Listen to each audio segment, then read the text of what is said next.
யார் நீங்கள் என் காரை க்ளீன் பண்ணிட்டுருக்கீங்க? சார் நான் சபரியோட தங்கச்சி சார். உங்கள் காரை டெய்லி க்ளீன் பண்ண வருவார்ல.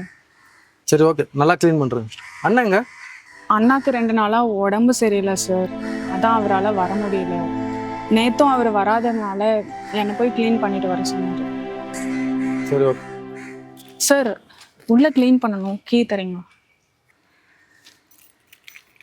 க்ளீன் பண்ணிட்டு வீட்டில் கொடுத்துருங்க. சரிங்க சார்.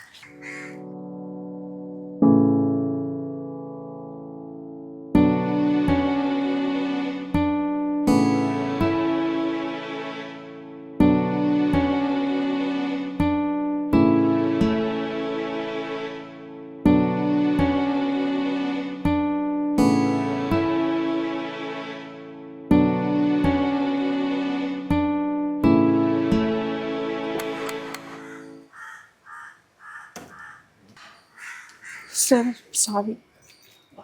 காரை நல்லா க்ளீன் பண்ணிட்டேன். ஒரு தடவை வேணால் செக் பண்ணிக்கோங்க சார். சரி ஓகே. நான் சபரியோட சேலரி அவன் ஃபோனுக்கு ஜிபே பண்ணிட்டேன், அதை கொஞ்சம் செக் பண்ணிக்கிறேன்.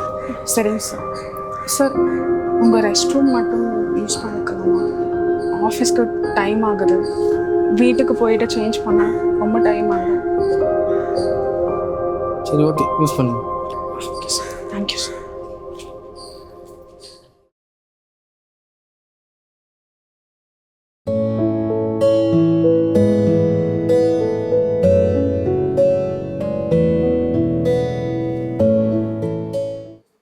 நீங்கள் என்ன வேலை செய்கிறீங்க? சார் ஒரு டென்டல் கிளினிக்கில் டாக்டராக இருக்கேன். Dental doctor? அப்புறம் இது இந்த வேலை செய்கிறீங்க? ஷோ ஆஃப் பண்ணுறீங்களா? சார் ஷோ ஆஃப் எல்லாம் இல்லை. எனக்கு அப்பா அம்மா கிடையாது, என் அண்ணன் மட்டும்தான். அவர் இப்படிலாம் சின்ன வேலை பண்ணி தான் என்னை படிக்க வச்சார். அதெல்லாம் இருக்கட்டும், இந்த சின்ன வேலை செய்யல உங்களுக்கு கூச்சமா இல்லை? என் அண்ணன் அப்படி கூச்சப்பட்டிருந்தா இன்னைக்கு நான் டாக்டராக இருக்க முடியாது சார். கரெக்ட் தான்.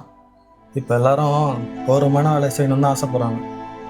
பொய் சொல்கிறது, ஏமாத்துறதை தவிர எல்லா வேலையும் நல்ல வேலை தான். உங்கள் அண்ணன் உன்னை நல்லா சொல்லி கொடுத்து வளர்த்துருக்காரு.